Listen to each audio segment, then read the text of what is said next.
Dear students, good evening. मैं पीयूष कुमार त्रिपाठी स्वागत करता हूं आप सभी का अपने YouTube channel SCS EDU point पर। तो आज मैं आपके सामने पुनः कक्षा 10 सामाजिक विज्ञान 2023 के सातों सेट में से सेट नंबर 4 के बहुविकल्पी प्रश्नों को लेकर हाजिर हूं, जिसमें हम लोग इसका विस्तार पूर्वक हल करेंगे और आप देखेंगे कि हमने पिछली क्लासेज में जो पढ़ा है और हमने पिछले 3 सेट में जो सॉल्व किया है, अधिकतर सवाल उसी में से आपको मिल रहे हैं।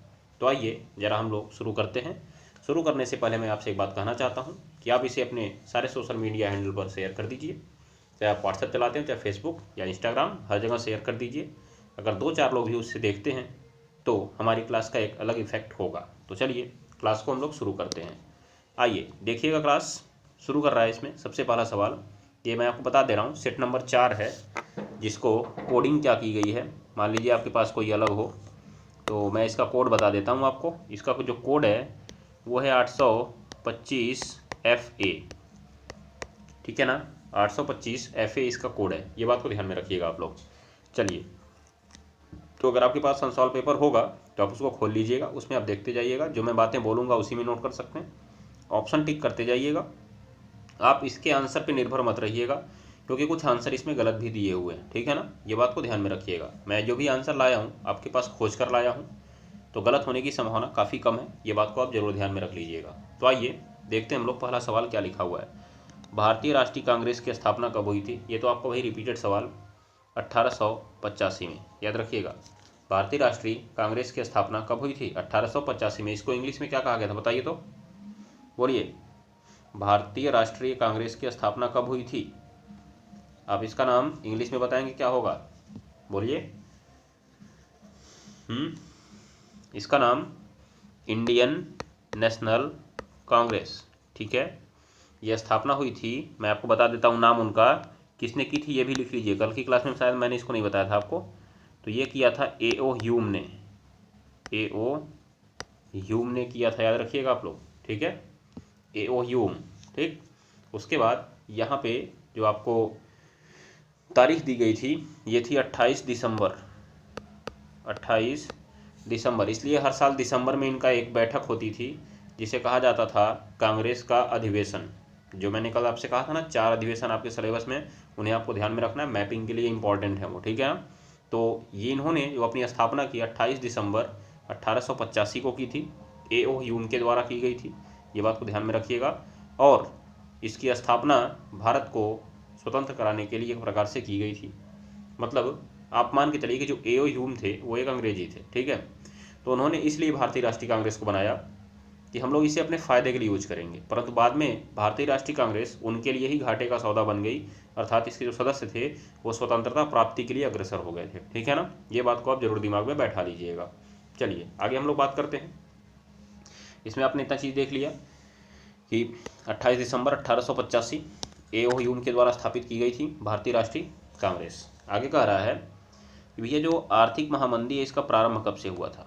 आर्थिक महामंदी का प्रारंभ, ये तो पीछे आ चुका है आपका ना, बोलिए। इसका मुख्य कारण क्या था, मैंने आपको वहीं पे बताया था। तो आर्थिक महामंदी जो शुरू हुई थी 1929 से शुरू हुई थी, ये बात को आप याद रख लीजिएगा। और इसका प्रमुख कारण क्या था, कमेंट बॉक्स में ज़रा मुझे बताइएगा।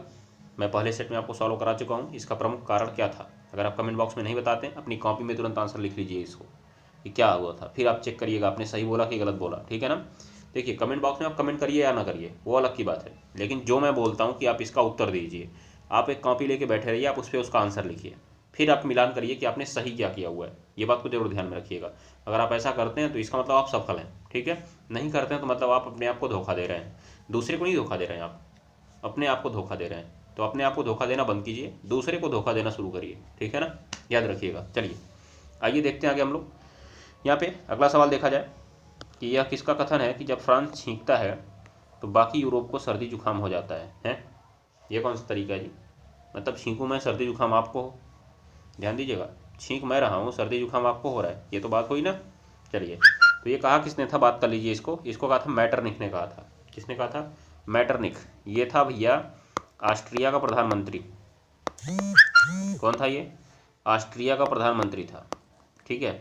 PM कह सकते हैं, प्रधानमंत्री मतलब एक प्रकार से मंत्री, क्या उस समय आज के जैसा प्रधानमंत्री नहीं होता था, याद रखिएगा। प्रधानमंत्री मतलब राजा का एक प्रकार का परम सलाहकार कह सकते हैं आप लोग, ठीक है ना, याद रखिएगा। तो ऑस्ट्रिया का जो प्रधानमंत्री था, इसने क्यों कहा जानते हैं? क्योंकि उस समय फ्रांस में नेपोलियन बोनापार्ट, ध्यान दीजिएगा आप लोग, सुने तो होंगे ही नेपोलियन बोनापार्ट के बारे में, तो बताइए नेपोलियन बोनापार्ट की पराजय किस युद्ध में और किस सन में हुई थी? कमेंट बॉक्स में कमेंट करिए। नहीं कमेंट कर सकते अपनी कॉपी में तुरंत आंसर लिखिए इसको। नेपोलियन बोनापार्ट की पराजय किस युद्ध में किस सन में हुई थी? इंपॉर्टेंट, ठीक है ना। चलिए देखिएगा, नेपोलियन का राज्य चल रहा था उस समय, और यहाँ पे मामला क्या फंसा कि नेपोलियन दिन ब दिन बढ़ता जा रहा था, और जो भी शुरुआत नेपोलियन में हो रही थी वो धीरे धीरे पूरे यूरोप में फैल जा रही थी, ठीक है। जो भी शुरुआत फ्रांस में हो रही थी, नेपोलियन बोला क्या मैंने, जो भी शुरुआत फ्रांस में हो रही थी वो धीरे धीरे पूरे यूरोप में फैल जा रही थी। मतलब फ्रांस में पहले क्रांति की शुरुआत हुई, फिर उसके बाद यूरोप के अन्य देशों में वो क्रांति फैलने लगी। तो ये भैया जो मैटरनिख था ये क्रांति का सख्त विरोधी था। मतलब मैटरनिख जो था वो क्रांति का जो था विरोधी था, याद रख लीजिएगा आप लोग। मतलब वो क्रांति को संक्रामक रोग की तरह मानता था, याद रखिएगा। इसीलिए उसने कहा कि नेपोलियन के बारे में कि जब फ्रांस छींकता है तो पूरे यूरोप को सर्दी जुकाम हो जाता है, मतलब छींकूं मैं फैल जाए आप में, अर्थात मेरा प्रभाव आपके ऊपर पड़ा, ठीक है ना। तो वही कहानी इसमें कही जा रही थी। अब उसके बाद आइए अगला सवाल, फिर देखिए रिपीटेड क्वेश्चन। तो देखेंगे आप लोग कि जिन सवालों की चर्चा हम लोग पीछे कर चुके हैं वही सवाल घूम फिर के हमारे पास आ रहे हैं। अब यहाँ पे देखिए ये टाइप का सवाल क्या लिखा हुआ है, जर्मनी की एकीकरण में मुख्य भूमिका किसकी थी? तो ये तो मैंने आपको पीछे बता रखा था ना, जर्मनी की एकीकरण में मुख्य भूमिका किसकी थी भैया बताइए। तो जर्मनी की एकीकरण में मुख्य भूमिका अदा की थी वहाँ के मंत्री ऑटोवान बिस्मार्क ने। किसने? ऑटोवान बिस्मार्क ने, ठीक है। अच्छा ये बताइएगा आप, जर्मनी का जो सम्राट था किसे घोषित किया गया था और किस सन में घोषित किया गया था, ये भी आप बताएंगे। जर्मनी का जो सम्राट था किसे घोषित किया गया था और किस सन में घोषित किया गया था, ये आप बताएंगे मुझे, ठीक है। मैं आपको नेपोलियन बोनापार्ट के बारे में तब तक बता देता हूँ कि इसने फ्रांस की क्रांति में योगदान दिया था और 1804 में अपनी सरकार बनाई हुई थी। 1804 में ही इसने नेपोलियन संहिता लाया था, जिसे आपने नागरिक संहिता कहा था, ठीक है ना, जिसके प्रमुख बातों को मैंने कल आपसे बता दिया था। उसमें आप एक बात मुझे बताएंगे कमेंट बॉक्स में कि जन्म से प्राप्त विशेषाधिकार को रखा गया था कि समाप्त कर दिया गया था। ये बात को ध्यान दीजिएगा, अगर आप कॉपी में लिखते हैं तुरंत लिखिएगा हाँ या नहीं, ठीक है ना, याद रखिए। 1804 से 1815 तक था, 1815 तक था ये सम्राट फ्रांस का, याद रखिएगा। और गैरीबाल्डी आप इसके बारे में जानते ही हैं, जर्मनी की सेना का निर्माता इसे कहा जाता है। जर्मनी की बोलते हैं कि इटली की? इटली की सेना का निर्माता इसी को बोलते हैं, हाँ ठीक है सही है। इटली की सेना का निर्माता गैरीबाल्डी को ही कहा जाता है। और ऑटोवान बिस्मार्क जर्मनी भैया मंत्री था, ठीक है। बाकी विलियम प्रथम के बारे में आप बताएंगे कौन थे विलियम प्रथम, और आप ये भी बताएंगे कि जर्मनी का एकीकरण पूरा कब हुआ था, इसके सम्राट कब घोषित किए गए थे और कौन घोषित किए गए थे। कमेंट बॉक्स में कमेंट करिएगा आप लोग। चलिए ये क्या मैं कर दे रहा हूँ जी, आगे आइए अगले सवाल पे आइए, चर्चा करिए। थोड़ा सा हम लोग आगे बढ़ते हैं, देखेंगे हम लोग इस सवाल को, थोड़ा सा मैंने जूम कर लिया है। आइए, कह रहा है भैया भारत में राष्ट्रपिता कहकर किसे बुलाया जाता है? हैं, राष्ट्रपिता किसे कहते हैं? जवाहरलाल नेहरू को? ना ना ना ना, इनको तो चच्चा जी कहते हैं, चच्चा जी, ठीक है। ये जो भैया आपके महात्मा गांधी हैं, महात्मा गांधी, ध्यान दीजिएगा, महात्मा गांधी, इनको कहा जाता है राष्ट्रपिता महात्मा गांधी, राष्ट्रपिता महात्मा गांधी। इनको जो ये राष्ट्रपिता शब्द का सम्मान दिया था ना, ये भी लिख लीजिएगा, सुभाष चंद्र बोस ने जी भी दिया था, सुभाष चंद्र बोस जी ने, ठीक है, सुभाष चंद्र बोस, ठीक, ये बात को ध्यान में रखिएगा। उसके बाद सरदार पटेल को बताइए, तो सरदार पटेल को कौन सी उपाधि दी गई थी? सरदार पटेल को लौह पुरुष की उपाधि दी गई थी, याद रखिएगा, सरदार पटेल को लौह पुरुष की उपाधि दी गई थी, ठीक है ना, लौह पुरुष सरदार वल्लभ भाई पटेल इनका पूरा नाम था, लिख लीजिएगा। देखिए राष्ट्रपिता पूछा जा चुका है तो ये आपको ये भी पूछा जा सकता है, ठीक है ना। चलिए, और इनको लौह पुरुष की उपाधि दी थी महात्मा गांधी ने, MG गांधी, ठीक है ना, महात्मा गांधी ने इनको लौह पुरुष की उपाधि दी थी, ठीक। और सरदार पटेल को लौह पुरुष की उपाधि महात्मा गांधी ने दी, महात्मा गांधी को राष्ट्रपिता की उपाधि सुभाष चंद्र बोस ने दी थी, जवाहरलाल नेहरू को चच्चा जी कहा जाता था, बाल गंगाधर तिलक को लोकमान्य कहा जाता था। क्या कहा जाता था जी? लोकमान्य कहा जाता था। ये भी आप लिख लीजिएगा। तो देखिए, एक ऑप्शन से हमने 3 नए सवाल बना दिए हैं, तो आप उसके लिए तैयार रहिए ज़रूर, ठीक है ना। चलिए थम्स अप करिए, आगे बढ़ते हैं हम लोग। तो देखिए ज़रा आगे क्या करा भैया, अगला सवाल क्या है। आज तो बम पे बम दगे जा रहा है, हैं? आवाज़ आपके पास भी पहुंच रही होगी। चलिए देखिए इधर, बेल्जियम की सामुदायिक सरकार। वैसे अब शादी विवाह का सीज़न आ गया है, आपका पेपर नज़दीक आ रहा है, आपको भी शादी विवाह में बारात में जाना होगा। तो मेरा एक कहना है आपसे कि शादी विवाह का चक्कर छोड़िए, नहीं तो आप नाचने लायक ही रहेंगे।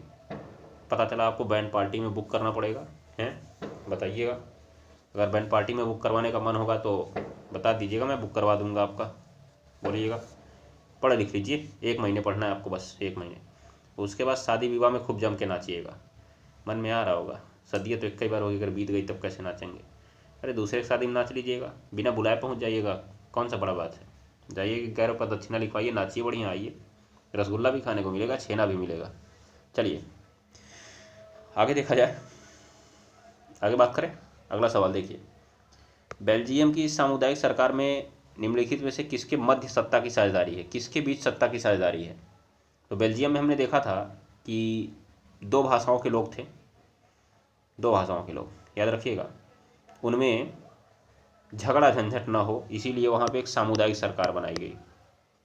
तो जो सामुदायिक सरकार थी वो एक ही भाषा बोलने वाले लोगों की सरकार थी, और जो हमारी केंद्र सरकार और राज्य सरकार थी ये ऊंचे स्तर की सरकार थी, और इसमें सभी भाषा बोलने वाले लोग थे। तो ये राज्य सरकार और सामुदायिक सरकार के बीच वहाँ पे तालमेल बैठाया गया था कि जो एक भाषा बोलने वाले लोग हैं और उसका संयुग्मी से करके, मैंने आपको पढ़ाया था ना सत्ता की साझेदारी में, बेल्जियम, ध्यान दीजिएगा, तो वहाँ से सवाल आपका बन सकता है, ठीक है ना। तो राज्य सरकार और सामुदायिक सरकार के बीच यहाँ पे क्या था, सत्ता की साझेदारी की गई थी, ठीक है। चलिए अब देखिएगा, कौन सा संघ सूची का विषय, फिर वही सवाल आ गया रिपीटेड। मैंने आपको इसकी महत्ता बता दी है, पढ़ लीजिएगा आप क्लास में। जिन्होंने क्लास नहीं पढ़ी है क्लास पढ़िए, जिन्होंने लिखा हुआ है वो अपनी कॉपी में पढ़िए, ठीक है। रक्षा, वैसे आप जितनी बार पढ़ेंगे वाच आवर बढ़ेगा ही, हमारे लिए यही फ़ायदा होगा। थोड़ा पढ़ लिख लिया करिए। चलिए आगे देखते हैं हम लोग। यहाँ पे देखिए, भारतीय संघ में कितने राज्य हैं, तो ये तो मैंने आपको पहले ही बता रखा है कौन कौन से कितने राज्य हैं आपके, बोलिए तो कितने हैं। 28 राज्य, 8 केंद्र शासित प्रदेश। 28 राज्य, 8 केंद्र शासित प्रदेश, ठीक है ना। जरूर याद रखिएगा, आपसे पूछा जा सकता है पेपर में, ठीक है। तो आइए देखिए आगे कौन सा ऑप्शन सही है, ऑप्शन नंबर 6 सही है, ठीक। चलिए फिर आगे देख लीजिए अगला सवाल। देखिएगा आप लोग, यहाँ पे देखिए, इधर इधर साइड में देखिए, इधर देखिए, इधर इधर इधर हमारी ओर देखिए, हमारी ओर। यदि हम लैंगिक भेदभाव की बात करते हैं तो इसका अर्थ क्या होता है, ठीक है। तो इसका अर्थ क्या होता है, लिखा हुआ है भारत बालक और बालिकाओं की संख्या में असमानता, ना ना इसकी बात नहीं होती है। स्त्री और पुरुष के मध्य जैविक भिन्नता, अरे स्त्री पुरुष तो वैसे भी जैविक भिन्न है, तो इसमें बात करने की क्या मतलब है। यहाँ पे देखिए, समाज में स्त्री और पुरुष की जो असमान भूमिका है ना, ये आपको ध्यान देने योग्य बात है। स्त्री और पुरुष की असमान भूमिका मतलब हमारे यहाँ निर्धारित नहीं कर दिया गया क्या कि भैया ये क्या बोलते हैं, आदमी है तो इनको ये काम करना है, ये औरत है तो इनको ये काम करना है, आदमी है तो इनको खेत कोड़ना है, औरत है तो इनको खाना पीना बनाना है। हमारे यहाँ काम नहीं बांट दिया गया है, कहा नहीं जाता है कि ये काम महिलाओं के बस का नहीं है। बोलिए, अगर आपके यहाँ कोई औरत गाड़ी चलाने लगे तो कितने कितने अजूबे भरी नज़रों से उसको देखेंगे कि ये कैसे गाड़ी चला रही है, हैं? बोलिए आप लोग, होता कि नहीं होता है। तो समाज में स्त्री और पुरुष की असमान भूमिका ही लैंगिक भेदभाव को बताती है, ठीक है ना। ये बात को जरूर ध्यान में रखिएगा। चलिए आइए जरा अगले सवाल पे चला जाए, देखें अगला सवाल।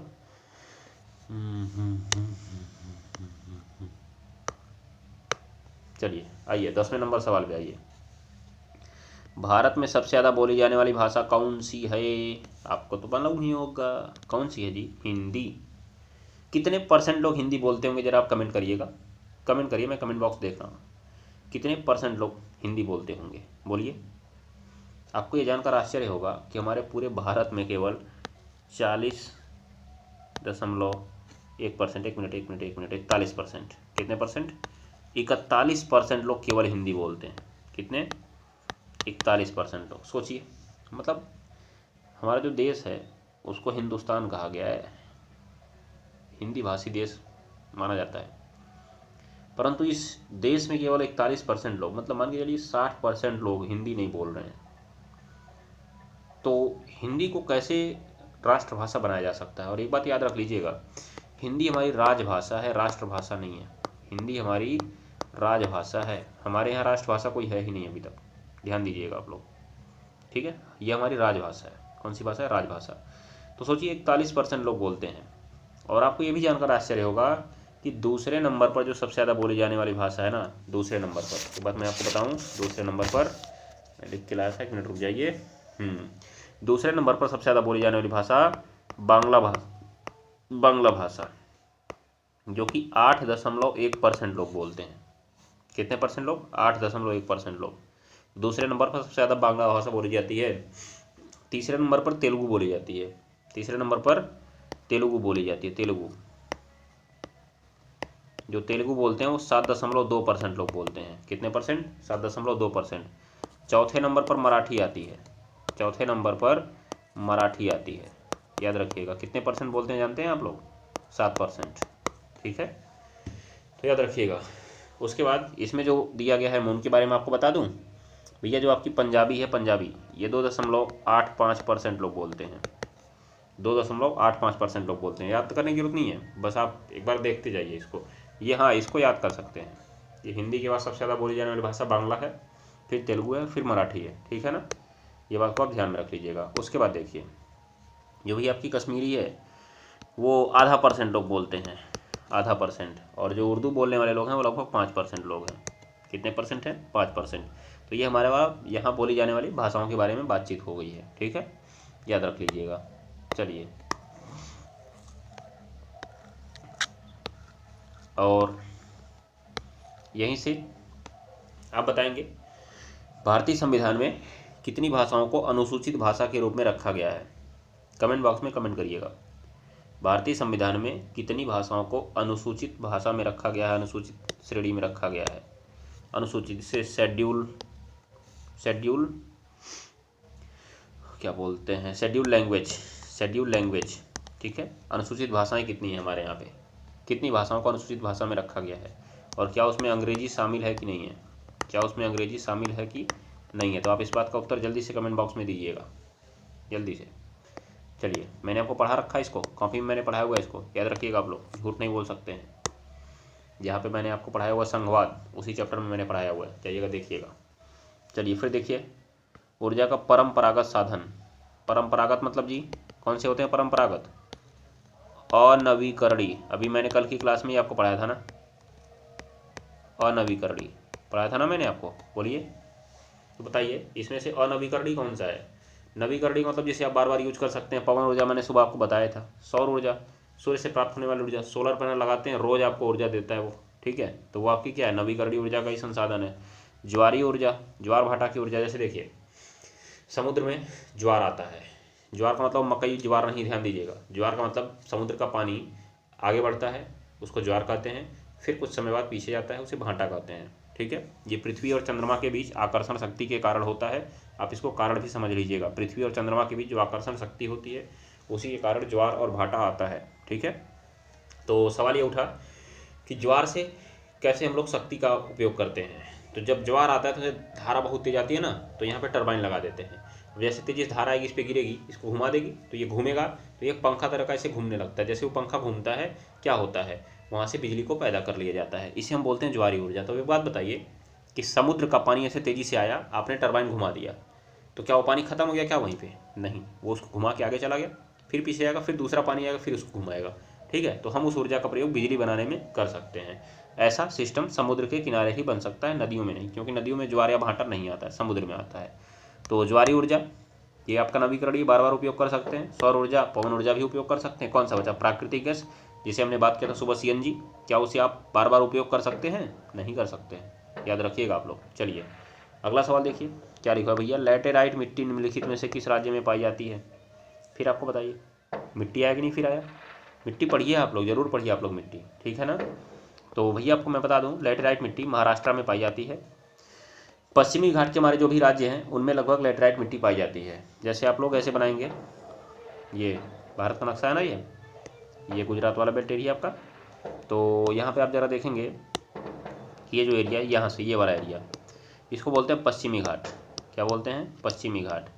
तो यहाँ पे आपका महाराष्ट्र आता है, महाराष्ट्र के बाद नीचे आपका यहाँ गोवा आता है, गोवा के बाद आपका कर्नाटका आता है, कर्नाटका के बाद आपका आता है यहाँ पे केरला। ठीक है, ध्यान दीजिएगा। तो ये जो आपके ये लोग हैं, यहाँ पे आपकी लैटेराइट मिट्टी पाई जाती है, और इस साइड के जो हमारे एरिया हैं यहाँ पर भी लैटेराइट मिट्टी पाई जाती है। तो इसमें से आपका महाराष्ट्र ऑप्शन में है, तो आप उसको टिक मार्क करिएगा। ठीक है, चलिए वैसे आपको मैपिंग कराऊंगा मैं। तो मैपिंग में हम लोग एक बार देखेंगे इन लोग को, उत्पादन किस फसल का किस राज्य में होता है, मिट्टी कौन सी कहाँ पाई जाती है, क्योंकि क्षेत्र दर्शाना पड़ेगा ना हमको, तो उस क्षेत्र को हम लोग देखेंगे। ठीक है, तो फिलहाल के लिए भी आप याद रखेंगे लैटेराइट मिट्टी महाराष्ट्र में पाई जाती है। और बाकी जो ऑप्शन आपके सामने दिए गए हैं इनमें से आप लिखिए। राजस्थान में शुष्क मृदा या लवणीय मृदा पाई जाती है, शुष्क मृदा। हिमाचल प्रदेश पहाड़ी एरिया जानकारी करते हैं तो पहाड़ी मिट्टी पाई जाएगी। भैया हमारा उत्तर प्रदेश में जलोढ़ पाया जाता है, क्योंकि नदियाँ हैं, जिस राज्य में नदियाँ ज़्यादा हैं वहाँ पे जलोढ़ मृदा ही पाई जाएगी। ठीक है, याद रखिएगा। फिर देखिए कौन सा राज्य तांबा उत्पादक है। तांबा का मुख्य उत्पादक राज्य इसमें से आपका एमपी है, मैंने आपको बता रखा है पहले ही। आपको मैंने खनिज उत्पादक राज्यों का क्रम लिखवाया हुआ है, आप जाइए वहाँ पढ़िए, सब कुछ आपको मिल जाएगा। ठीक है, याद रखिएगा। इसमें तो मुझे बहुत कुछ बोलने की ज़रूरत है नहीं, आपको खनिज उत्पादक राज्य पढ़ने पड़ेंगे। तांबा मध्य प्रदेश में सबसे ज़्यादा पाया जाता है, इसीलिए आप इसको ध्यान में रखेंगे। ठीक है, चलिए कौन सा खनिज अधात्विक है। सीधी सी बात भैया, जिसमें धातु नहीं है वही अधात्विक होगा। देखिए जो आपका मैग्नीज है ये तो मैग्नीशियम हो ही जाता है, धातु ही है। बॉक्साइट किसका खनिज है, जरा कमेंट बॉक्स में कमेंट करिए। तो बॉक्साइट जो है आपका एल्यूमिनियम का खनिज है। किसका है? एल्यूमिनियम का खनिज है। ठीक है, और जस्ता को जिंक जानते ही हैं, तो ये लोग तो भैया आपके संक्रमण धातु हैं, ये आपका एल्यूमिनियम धातु है। ये मैग्नीज भी धातु है। कौन सा बचा? अभ्रक, यही आपका ऑप्शन है। ये तीनों धात्विक खनिज है, ये तीनों धात्विक खनिज है, नोट कर लीजिएगा इसको। हाँ, मैं आपको यहाँ पे बता दूँ अब कमेंट बॉक्स में, अगर आपने कमेंट कर दिया तो ठीक है, नहीं तो मैं बता दे रहा हूँ आपको। देखिए हमारे यहाँ अनुसूची में 22 भाषाएं रखी गई हैं, मतलब 22 भाषाओं को अनुसूचित भाषा में रखा गया है। इसमें इंग्लिश शामिल नहीं है, इसमें इंग्लिश शामिल नहीं है, ये बात को रख लीजिएगा आप लोग दिमाग में। ठीक है, चलिए उसके बाद देखिएगा आप लोग, यहाँ पे अगला सवाल बोल रहा है आपसे कि भैया निम्नलिखित में से कौन सा संसाधन अजैव है। अजैव संसाधन का मतलब नहीं, अजैव संसाधन का मतलब क्या होता है बोलेंगे आप? अजैव संसाधन जिसमें सांस लेने की क्षमता नहीं पाई जाती है, सीधी सी बात निर्जीव संसाधन। कैसा संसाधन जी? निर्जीव संसाधन। ठीक है ना, याद रखिएगा। तो निर्जीव कौन सा? पशुधन, ये तो सांस लेते ही हैं। प्राकृतिक वनस्पतियाँ, अरे पेड़ों को लिविंग थिंग्स माना जाता है जी, चंडीगढ़ में पेड़ों को लिविंग थिंग्स माना गया है, याद रखिएगा। चट्टान सांस लेती है क्या? चट्टान भैया सांस नहीं लेती है, इसका मतलब यही सही है। ठीक है, मछली भी तो सांस लेती है। तो बस अजैव संसाधन में कौन आएगा? चट्टान। ये भी कल का रिपीटेड क्वेश्चन है, गलत नहीं होना चाहिए आपका, याद रखिएगा आप लोग। चलिए आगे चलें हम लोग, अगला सवाल देखिएगा आप। आ जाइए इधर, देखिए 16 नंबर सवाल आपकी स्क्रीन पर क्या है भैया, देखेंगे आप। लिखा हुआ है निम्नलिखित में से किस राज्य में साक्षरता दर अधिकतम पाई जाती है। तो हमारे यहाँ अधिकतम साक्षरता दर वाला राज्य भैया केरल ही है। कौन है? केरल। यहाँ पर जो साक्षरता दर जो है यहाँ पर 94% पाई जाती है। कितने परसेंट? 94% यहाँ की साक्षरता दर है, याद रखेंगे आप लोग। यहाँ की साक्षरता दर जो है आपकी 94% है, ये बात को आप दिमाग में रख लीजिएगा। ठीक है ना। उसके बाद मैं आपको बता दूं सबसे कम साक्षरता दर कहाँ पे है? बिहार में है, जो कि 61.8% है। कितने परसेंट है? 61.8%, सबसे कम। ठीक है, और यहीं पे आप एक बात और लिख लीजिए कि केरला नंबर 1 पे है, केरला आपका नंबर 1 पे है, नंबर 1 पे। फिर भैया आपका देखिए मैं लिख देता हूँ यहाँ पे, नंबर 1 पे केरल है 94%। नंबर 2 पे आपका लक्षद्वीप है, ठीक है ना, लक्षद्वीप है नंबर 2 पे। इसका जानते हैं कितना आप? 92.28%, 92.28। तीसरे नंबर पे मिजोरम है, मिजोरम। इसका 91.58%। तो मैं आपको एक बात बता दूं, मिजोरम जो है पूर्वोत्तर का राज्य है, पूर्वोत्तर। तो अगर आपसे ऐसे सवाल पूछ दिया पूर्वोत्तर के राज्यों में सर्वाधिक साक्षरता वाला राज्य कौन सा है, मिजोरम। और जो आपका लक्षद्वीप है ये तो आप वही है, केंद्र शासित प्रदेश है। लक्षद्वीप जो है आपका केंद्र शासित प्रदेश है। तो सबसे ज़्यादा साक्षरता किस केंद्र शासित प्रदेश में पाई जाती है, बताएंगे आप, किस में पाई जाएगी? लक्षद्वीप में पाई जाएगी। और सबसे ज़्यादा साक्षरता वाला राज्य ये राज्य है। तो सबसे ज़्यादा साक्षरता वाला राज्य कौन है? केरल है, ठीक है ना, याद रखिएगा। चलिए आ जाइए आगे। निम्नलिखित में से कौन सा व्यक्ति अर्थव्यवस्था के प्राथमिक क्षेत्र से संबंधित है? तो मैं आपको बता दे रहा हूँ, प्राथमिक क्षेत्र, द्वितीय क्षेत्र और तृतीय क्षेत्र आप तो जानते ही होंगे इसके बारे में। बोलिए। तो इसमें भैया जो आपका मछुआरा है, मछली मारता है, तो प्रकृति से मछली मिलती है, वो उसी को पकड़ता है, अपने तो कुछ पैदा करता नहीं है मछली को। मछली तो प्राकृतिक रूप से पैदा होती है ना। इसका मतलब जो मछुआरा है वही आपका प्राथमिक क्षेत्र का है, ठीक है। बाकी शिक्षक जो है सेवा प्रदान करता है, डाकिया भी सेवा प्रदान करता है, व्यापारी सामान का आदान प्रदान करता है, ठीक है ना। ये बात को ध्यान में रखिएगा आप लोग। तो जो मछुआरा है प्राथमिक क्षेत्र से संबंधित है, इसीलिए आपका जो मछुआरा है प्राथमिक क्षेत्र में आएगा, ठीक है। फिर कह रहा है कि सूचना का अधिकार अधिनियम कब लागू हुआ था? ये लोग देखिए, ये लोग दोनों सेवा क्षेत्र से संबंधित हैं, क्योंकि लोग सेवा को प्रदान करते हैं ना। तो ये व्यापारी जो है उद्योग क्षेत्र से है, क्योंकि ये सामानों की खरीद बिक्री करता है, ठीक। सूचना का अधिकार अधिनियम कब पारित हुआ? 2005 में। तो इसके बारे में पहले जान लीजिए कुछ। इसको बोलते हैं RTI एक्ट, RTI एक्ट, इसको बोलते हैं RTI act, right to information, याद रखिएगा, राइट टू इन्फॉर्मेशन,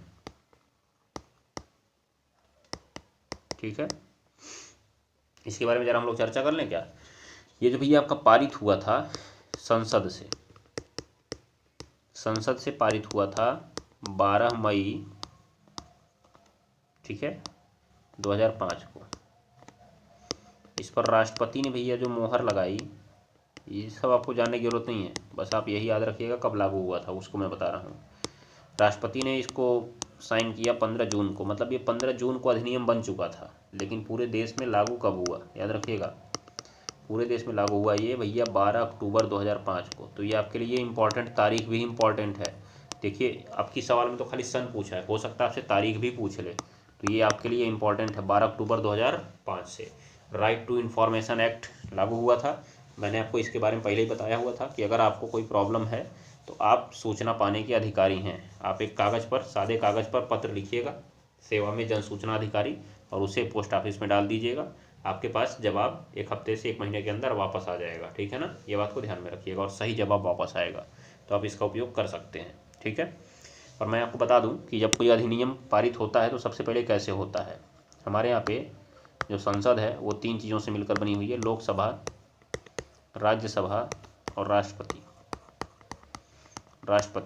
ठीक है ना। तो यहाँ पे देखिएगा आप लोग, होता क्या है कि जब कोई अधिनियम बनना होता है तो पहले एक विधेयक लाया जाता है, उस विधेयक को पहले लोकसभा या राज्यसभा में पारित कराया जाता है। तो अगर पहले राज्यसभा में पारित कराया गया तो उसे फिर लोकसभा में पारित कराया जाएगा, फिर दोनों जगह से पारित होने के बाद वो राष्ट्रपति के पास जाएगा। जब राष्ट्रपति उस पर सिग्नेचर करेगा, अपनी मंजूरी देगा ना, ध्यान दीजिएगा, राष्ट्रपति उस पर जब सिग्नेचर करेगा और अपनी मंजूरी देगा, तब जाके वो पूरा का पूरा अधिनियम बन पाएगा। अगर राष्ट्रपति मंजूरी ही न दे तो वो अधिनियम नहीं बनेगा, ठीक है ना, याद रखिएगा। तो लोकसभा पास करेगी, राज्यसभा पास करेगी, फिर राष्ट्रपति सिग्नेचर करेगा, तब अधिनियम बनेगा, ठीक, दिमाग में बैठाइएगा आप लोग। चलिए आगे, उपभोक्ता को न्याय पाने के लिए कहाँ जाना चाहिए? तो उपयुक्त उपभोक्ता केंद्र में जाना चाहिए। उपभोक्ता केंद्र बनाए गए हैं, कल की क्लास में मैंने आपको उपभोक्ता संरक्षण अधिनियम बताया था पूरा विस्तार से।